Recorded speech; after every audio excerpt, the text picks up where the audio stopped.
سڵاوڕێ ساوڕێیان هێژا هیوادارم باش و تەندروست و سەلامەت بن لە هەر شوێنێکی دنیان.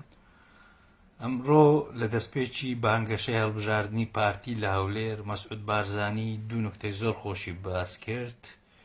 یەکەمیانەوەیە وتی پێمان خۆشە هەڵبژاردنێکی پاک و بێگەرد و بێتەزویر ئەنجام بدرێ. یەکێک شارەزا نەبیتە دەرێ پارتی لە هەموو ژیانی ئۆپۆزیسیۆن بووە، هەمیشە لە هەڵبژاردنەکان تەزویری دەنگەکانی کردیا کە چی لە هەمان کاتدا بابی تەزویر لە کوردستان یعنی پارتی، داهێنانی تەزویر یعنی پارتی. دوو، مەسعود بارزانی نکتەی دووەمی، مەسعود بارزانی داوای شەڕاکەتی ڕاستەقینە لە بەغدا دەکا کەچی کەسی قبوڵ نییە لە کوردستان.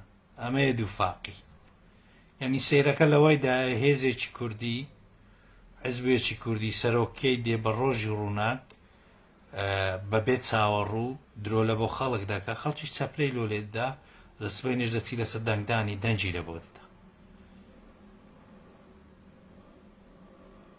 ئیتر ئەوەیە کوردستان بێ چاوەڕووی سیاسیەکانمان درۆزنی، ینی درۆکردن لە قسەکانیان، دووفاقی لە قسەکانیان. ئەوەیە کە ئەوڕۆ مەسعود بارزانی تاندی چی گوت. بابی تەزویر لە کوردستان حیزبەکەی وێ داوای هەڵبژاردنەکی پاک و بێگەر دەکات. دڵنیاشم دوو ڕۆژێکە دەبینین خەڵک بە جملە هەویەی تەزویر دەبینین، 20,000 دەنگدان و 30,000 دەنگدانی دەبینین، بە کۆستەرگەران لەسەر بنکەکانی دەنگدان دەبینین، سندوق گۆڕینی دەبینین.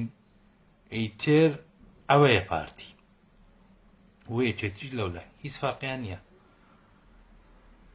دوو، بە خۆیان کەس قبوڵ ناکەن لە کوردستان، ئیتر داوای شەڕاکەتی ڕاستەقینە لە عێراق دەکەن.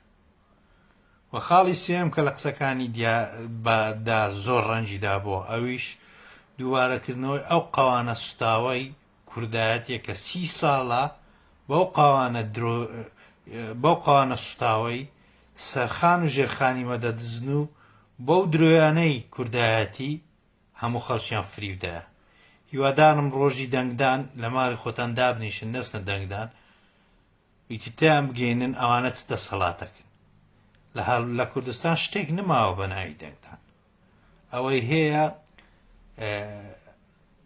تەزویرە لە ئینتخابات، دانانی پێشەچی کاندیدەکانە، و لە ئێستاوەش دیارە چی دەستە پەرلەمانی عێراق. ئیتر من زیاتر کاتتان ناگرم، بۆی بەخواتان دەسپێرم، خواتان لەگەڵ.